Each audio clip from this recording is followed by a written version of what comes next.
Hi guys, alright, another video. I'm going to do a bit of a showcase video on the NGCD, specifically the NGCDZ. I've been very lucky and very fortunate to get one, and you know, it was given to me as a present by an ex, so nevertheless it is something pretty special, and I'm quite pleased to own one. So this is really for anyone who's interested in getting one maybe, but also to AFL Videos 2011.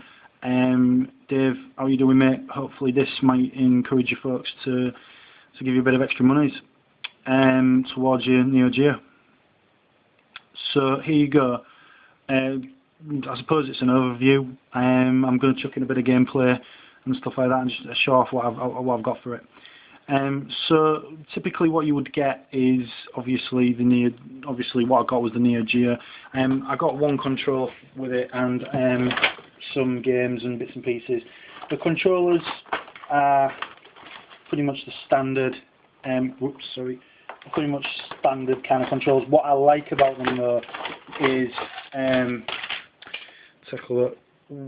What I like about them is the actual bit here. Very nice feel to them and things like that. That's pretty much the standard controller. Needs a bit of a clean, to be honest. In fact, I'm probably going to clean that after I finish this video. But yeah, so yeah, it's pretty much a standard controller, what you'd expect it to be, and it does what it's supposed to do, A, B, C, D buttons, that kind of thing. So yeah, so close that, and I'll show you some more other bits and pieces. Okay, back to the machine. I'm using a massive kind of step-down converter because it is, if I remember rightly, it is a Japanese power supply there with 110. Switch the machine on. Switch the machine on without a game in. We'll simulate that.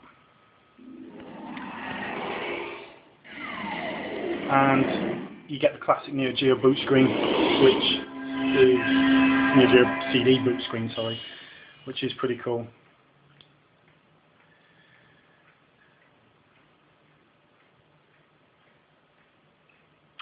And there's your typical CD player options, and you can also use your memory. It's got internal memory, so you don't need any memory sticks or anything like that, although there isn't a huge amount of memory. I'm actually using SNK control stick for the AES, and that does just fine. Go into memory, and well, it's all in Japanese on mine, but you know, you can check your memory card, you know, check your memory stuff and things like that. I've got memory things there, look, and so on and so on. And you can name the memory stick, or you can name yourself, and things like that. And that's pretty much it. When you boot a game, there's a game in there now. So when you boot a game, you go through the learning procedure and stuff like that. I'm just going to skip through it now and load the game in.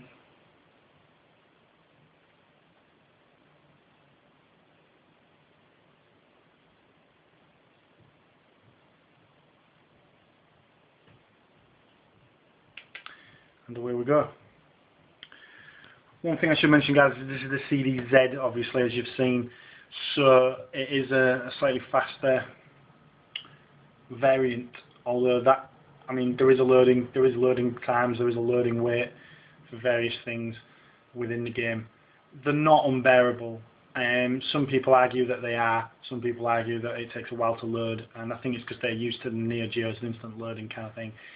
But it's not a game breaker at all.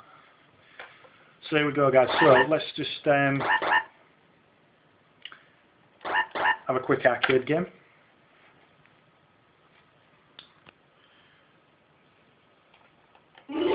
Please Please select the type of your game.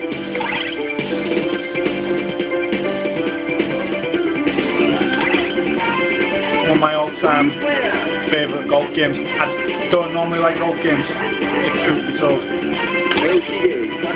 Please select your challenging course. And in commemoration to AFL,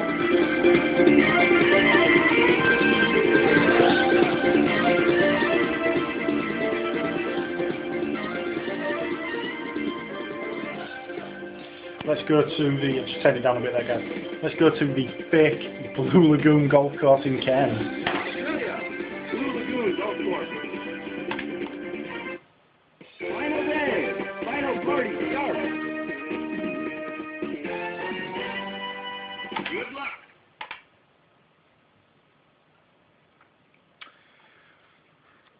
So as you can see guys, it loads in, it's not ridiculous loading times to be fair, although yeah admittedly it is a bit of a bummer, but it ain't gonna break, you know, it ain't gonna ruin your day.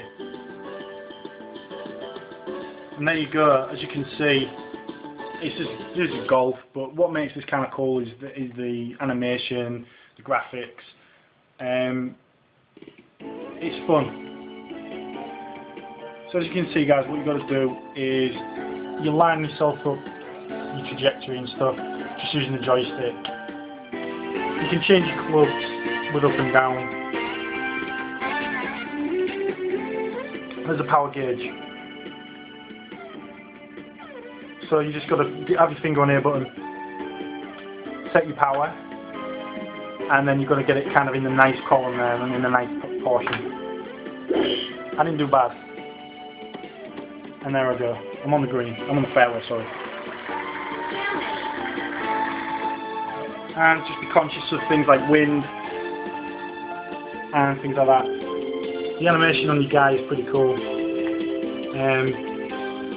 I'm using the club with a maximum sort of yardage of 140. There's 138. The computer does most of the work for you. Sometimes you've got to just make slight adjustments and things like that. You can change your stance and things like this. But then it's just a case of watching the gauge and watching the guy do his thing.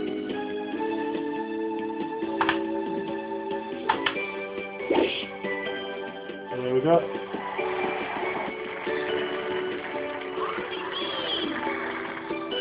To be fair guys, pretty straightforward course this, so I'm doing it for birdie. The putt changes a little bit, you just use left and right to putt and stuff like that.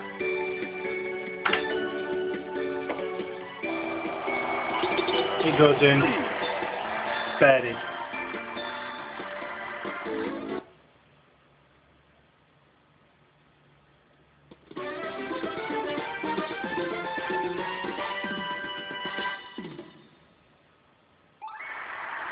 And you've got like 3 lives basically. If you go do a bogey, then you go over and stuff like that, and you'll obviously lose a life, or a hole, or whatever you describe it as. And yeah, that's pretty much it really. It's a really awesome golf game. There's some really neat options.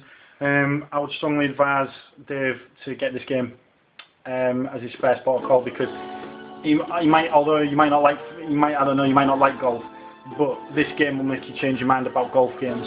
It doesn't, although it has all the aesthetics and all the rules of golf, it doesn't feel golfy. It isn't boring. It's pretty arcadey and it just gets you straight into the game and straight into what makes golf good. So I love it for that reason. And there's tons of cool options and zany stuff you can do with it anyway. And it also keeps track of your handicap and things like that, so it kind of gives you an incentive to keep playing in single player, although it is awesome in 2-player mode as well. Very competitive game. So as the time sort of wears on in the video, I'll just tell you, there's a few things in the game, there's a few games, sorry, for the Neo Geo that are pretty awesome. I love games like League Bowling. That's a fantastic party game. You can have 4 players on that. And also Super Sidekicks 3. Admittedly, it's a very arcadey soccer game, very arcadey football game, but with 2 players it takes it to a whole new level. And if you can play the game and get used to its sort of engine and get used to its aesthetics, then it is actually a really playable game. you'll find that the majority of the popular Neo Geo titles, Neo Geo AES, MVS titles, have been converted to the CD, and they usually have really cool remixed sound, like CD sound and things like that. There are maybe 2 or 3 exclusive games for the CD. I think one of them is Samurai Showdown RPG, which isn't in English. A game called Ironclad, which is a shooting game, so it's pretty straightforward, it doesn't need English as such. And a game called Cross Swords 2, which is the sequel to the original Cross Swords. A kind of sort of into the screen fighting RPG, kind of a unique sort of hybrid of genres. Very arcadey as well, which is interesting. Well worth picking up. There's all the usual King of Fighters, there's a couple of Metal Slugs, and the Metal Slugs are quite interesting because they have like combat skulls, so that's an extra kind of mode for hardcore players. So there is plenty to enjoy. NGCD, a development company, modern German development company, have been making games, and they've made 1 or 2 games for the Neo Geo CD. I've been trying to start a bit of a petition getting them to convert Gunlord, because they've got it on the, you've got it on the original Neo Geo and you've got it on the Dreamcast, but you haven't got it on the Neo Geo CD, which is a shame. So yeah, I've been encouraging them to do that, but keep your eye out for Last Hope, Pink Bullets, and games like that. Dave himself has also found an author of some admittedly straightforward and simple games, but again, games are still being made for the system, admittedly slowly, and they are homebrew efforts in a lot of cases. But yeah, the machine's a fantastic collector's item, and there are plenty of games to play. Admittedly, there's not as many as say the other machines out there, but there's a good 100 games there to play. So bear that in mind, guys, and hopefully that'll encourage anyone who's maybe interested to get one. If you do, enjoy some great times playing arcade brilliance, really. It truly is, you know, a gamer's machine in every sense of the word, and I've got nothing but love and admiration for the thing. So there you go, and thanks a lot for watching.